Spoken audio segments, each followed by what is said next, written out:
Assalamualaikum warahmatullahi wabarakatuh. Perkenalkan, saya Putri Ningkasi dari tingkat 2 bidan. Di sini saya akan menjelaskan format asuhan kebidanan pada ibu hamil normal. Yaitu yang pertama, kita mengisi tanggal pengkajian. Kemudian pukulnya. Selanjutnya kita mengisi data subjektifnya. Data subjektif di sini terdiri dari biodata seperti nama ibu, umur, agama, suku bangsa, pendidikan, pekerjaan, dan alamat. Begitupun dengan data suaminya.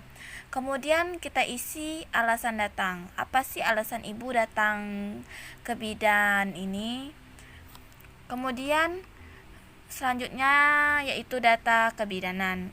Data kebidanan di sini terdiri dari haid, mannersnya usia berapa, siklusnya berapa hari, lamanya berapa hari, banyaknya berapa kali per hari ganti pembalut, teratur atau tidak, sifat darahnya, warna darahnya, dan mengalami dismenorrhea atau tidak. Selanjutnya kita mengisi status perkawinan. Sudah berapa kali kawin, usia waktu kawinnya berapa, lama perkawinannya berapa. Selanjutnya kita mengisi riwayat kehamilan, persalinan, dan nipas yang lalu. Kemudian kita isi riwayat kehamilan sekarang. G1 P0 A0, HPHT-nya tanggal 10 bulan 1 2019. Kemudian tafsiran persalinannya yaitu tanggal 17 bulan 10 tahun 2020. Usia kehamilan sekarang yaitu 36 minggu 2 hari. Ibu sudah melakukan ENC sebanyak 5 kali. Kemudian imunisasi. Ibu sudah mendapatkan imunisasi berapa kali? TT1 pada tanggal 30 bulan 7 2020, TT2 tanggal 18 bulan 9 tahun 2020, dan ibu sudah menerima tablet FE sebanyak 90 tablet. Adapun di sini selanjutnya kita isi keluhan selama kehamilan ibu. Trimester pertama ibu mengalami apa? Seperti mual muntah. Trimester kedua ibu mengalami apa? Semester 3 ibu mengalami apa? Selanjutnya kita tanya riwayat KB ibu. Apakah ibu pernah mendengar tentang KB? Apakah ibu pernah menjadi aseptor KB? Jenis kontrasepsi yang pernah digunakan? Lama menjadi aseptor KB? Dan alasan berhenti menjadi aseptor KB. Dan di sini kita tanya jumlah anak yang diinginkan ibu dan bapaknya berapa. Di sini contohnya 2 anak. Kemudian kita tanya data kesehatannya, riwayat penyakit yang pernah diderita seperti penyakit TBC, malaria, hipertensi, penyakit jantung, penyakit ginjal, diabetes mellitus, penyakit kelamin, dan AIDS. Kemudian kita tanya lagi riwayat operasi yang pernah dijalani seperti operasi sesar dan appendix. Kemudian kita tanya lagi riwayat penyakit keturunan di sini seperti contohnya penyakit TBC, AIDS, penyakit kelamin, hipertensi, hepatitis, DM, kelahiran kembar, kelainan darah, penyakit jantung, penyakit ginjal, retardasi mental, masalah herediter, kelainan kongenital. Kemudian kita tanya kebiasaan ibu sehari-harinya apa, seperti nutrisi, pola makannya berapa kali sehari, porsinya bagaimana, minumnya berapa gelas, minum susu atau tidak, keluhannya apa, dan apa ada pantangannya atau tidak. Selanjutnya eliminasi.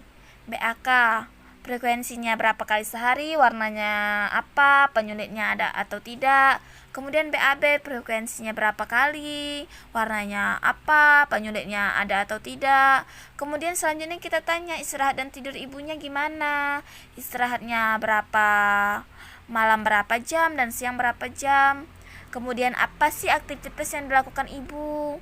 Di sini contohnya ibu hanya mengerjakan aktivitasnya sebagai ibu rumah tangga saja seperti biasa.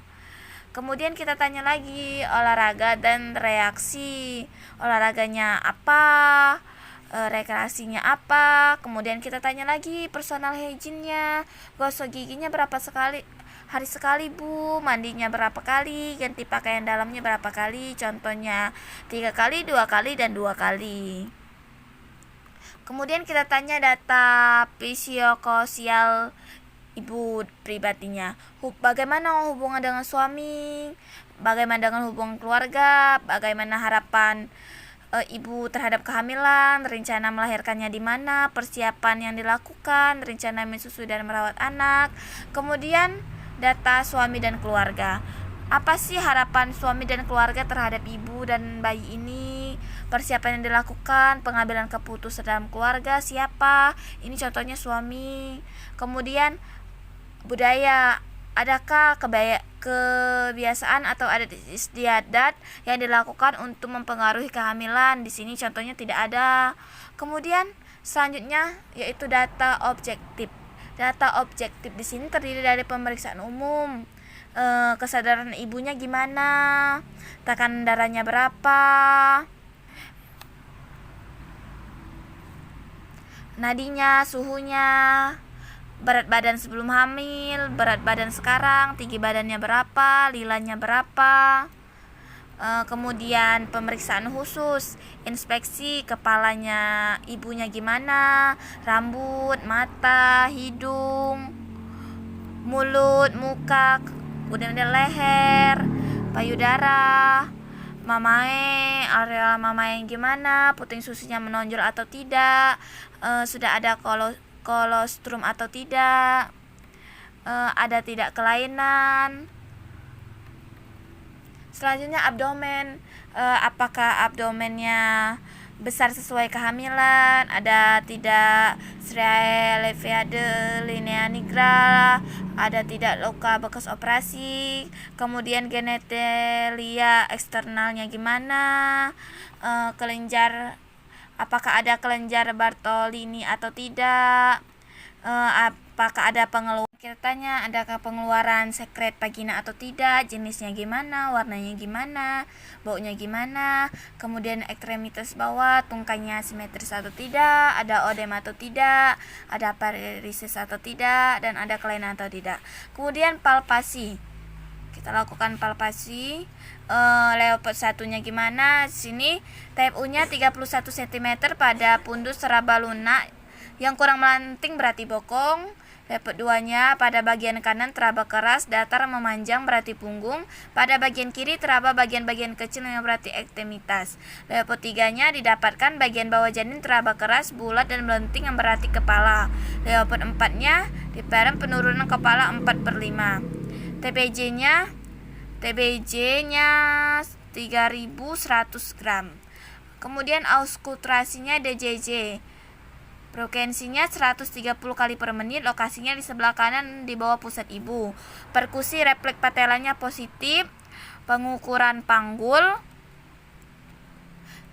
distansia spinarum 24 cm, distansia klistarum 28 cm, distania tuberum 20 cm, bolkue 83 cm. Kemudian kita lakukan pemeriksaan penunjang.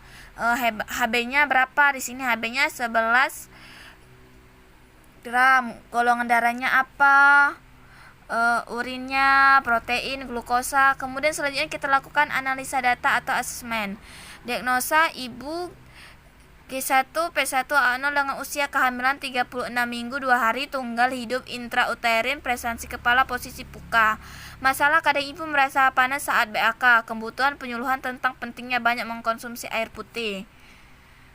Selanjutnya perencanaan.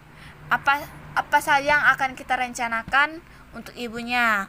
Memberitahu ibu hasil pemeriksaan, menganjurkan ibu untuk istirahat yang cukup, menjelaskan kepada ibu tentang tanda bahaya kehamilan, memberitahu ibu tentang